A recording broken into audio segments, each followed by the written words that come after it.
So what does the fraction 20/20 actually mean? The top number, with a numerator, is the number of feet away from the chart the person should be standing. The bottom number, the denominator, shows the size of the letter.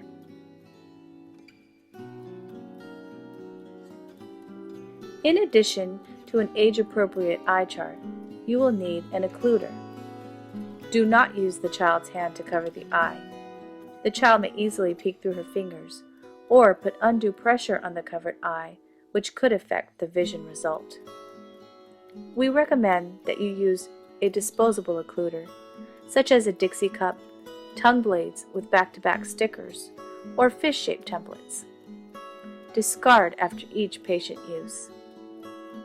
If you are using a non-disposable occluder, be sure to clean after each patient use with alcohol. Vision screening should be performed in a suitable location, out of high-traffic areas, free from distractions. It also must have adequate lighting over the chart. The heel line must be marked at 20 feet or 10 feet, depending on whether the screening chart is for the 20 or 10-foot distance. The heel line should be midline to the eye chart, marked on the floor and not on the wall. Some key points. The eye chart must be adjustable to the height of the child with the eye level of the child at the 20/40 line. Each eye is then screened separately, right eye first, then left eye, then both eyes. A standardized routine, right, left, both, avoids confusion and facilitates recording. Be sure to record the Snellen results at the time of the test. If a patient wears glasses or contact lenses, always test with them on and document this. Do an outer inspection of the eyes. Remember the ABCs of vision. A for appearance. Is there any redness or discharge? B for behavior, tilting of the head, squinting, etc.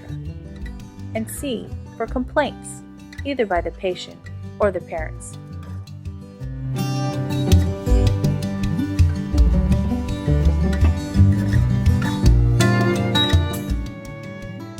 Number 1. Evaluate the literacy of the child to determine which chart to use. If the child wears glasses or contacts, perform the screen with the glasses or contacts on, and be sure to document this. Number 2. Show the chart to the child close up, explaining the procedure in detail, so that the child knows what is expected of him. Number 3. Review the symbols or letters with the child to make certain that the child is familiar with the symbols or letters. Number 4. Adjust the appropriate eye chart with the referral line close to the child's eye level. This is about 35 to 40 inches from the floor for preschoolers. For 3 to 5-year-olds, the eye level should be at the 20/50 line, or the 10/25 line on the 10-foot chart. For 6-year-olds and older, the eye level should be at the 20/40 line. This would be the 10/20 line on the 10-foot chart. Number 5. Have the child place their heels on the 10 or the 20-foot line, depending on which chart you're using. Number 6. Give the occluder to the parent or the child if they're old enough, and have them practice placing it over the eye, demonstrating the correct placement. Be sure that the child does not close the eye that is being covered, as this will cause an inaccurate test when testing that eye. 7. You, the examiner, will stand by the chart. 8. Always examine the right eye first by covering the left eye. Watch the child to make sure that the left eye is completely covered with the occluder. Number 9. Point to the letter or symbol the child is to identify, either using a pen or a pencil, but be careful not to touch or cover the figures. For 3 to 5-year-olds, you will start at different lines depending on the chart you are using. For the Snellen and Kinder charts, you will start at the 20-40 line. For the Tumbling E chart, you will start at the 20-30 line. And if you are using a 10-foot chart, you will start at the 10-20 line. For children 6 years and older, you will start at the 20-30 line. For the 10-foot chart, you will start at the 10-15 line. Number 10. When a child responds, it is very important to acknowledge their efforts by saying something like good or right each time, even if the child is incorrect. Make it like a game and keep the mood positive and fun. Never show anxiety or concern, because this may cause the child to become anxious or concerned. If, for example, you are using the Tumbling E chart and you are unsure of which direction their E is pointing, you can say something like, "I'm not sure which way you mean," or "Can you show me again?" And this usually improves the direction of the point. Number 11. In order to pass a line, the child must correctly identify one more than half the figures on the line without squinting. On most charts, this is 4 out of 6 figures. If the first 4 are correctly identified, you can safely assume that the child can see the remaining figures on the line. In an effort to save time and keep the child's attention, quickly move down the chart to the next line. If the child fails on any critical line, repeat the line in reverse order. If the child is unable to pass the line when you begin, quickly move up, showing larger figures as necessary until able to pass. Then try moving down the chart again to determine acuity. For example, when using the Snellen letter chart to screen a 6-year-old child, you would have the child start by reading the letters on the 20-30 line. If she is able to correctly identify 4 out of the 6 figures, you would quickly move down to the 20-25 line. You may proceed downward in a similar fashion. If, however, from the start the child is unable to identify the letters on the 20-30 line, you would quickly move up to the 20-40 line, and so on and so forth until the child is able to correctly name the letters.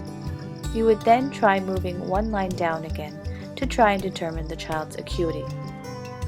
Role-playing and practice will enable you to hone your skills as a screener. Coworkers can provide guidance and correction when necessary.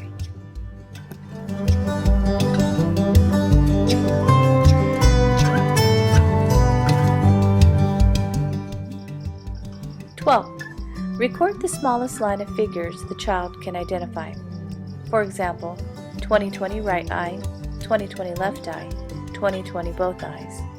If the child has not passed, note this on the medical record. Number 13. Repeat the above procedure for the left eye by covering the right eye and record the results. 14. Repeat the above procedure with both eyes uncovered and record the results. 15. Any child who has not passed the vision screening should be referred to an eye care professional. Please be sure that when you are discussing vision screening results, either with the patient or the parent, that you do not use words such as failed or did not pass, as these have negative connotations. Instead, you may choose to say that further evaluation or follow-up may be needed. Finally, if a referral is given, it is imperative that the parents understand the importance of the referral and the need for further evaluation and care. It is especially important for CHDP gateway patients who have temporary Medi-Cal only for the month of service and the following month.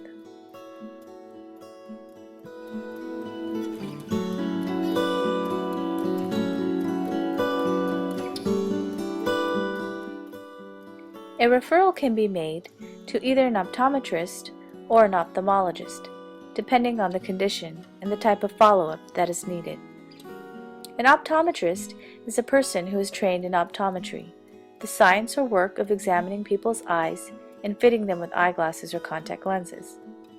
An ophthalmologist is a doctor who treats diseases of the eye. Remember, it is vital to refer all possible vision problems when a child is still young, school entry or younger, to provide early intervention and treatment if needed. According to CHDP Health Assessment Guidelines, any suspected vision problem can be referred when documented either by approved vision test or clinical observation. Refer any of the following conditions to the appropriate specialist: a possible vision problem according to history or clinical observation, any abnormalities as observed by the corneal light reflex cover test or ophthalmoscopic exam, a visual result of 20/50 or worse in either eye for children aged 3 to 5 years, a two-line difference in visual result between the eyes, shown here by the two red arrows, a visual result of 20/40 or worse in either eye for children aged 6 years and older. All children who are not testable because of special medical problems or those who are developmentally delayed should be referred to a specialist.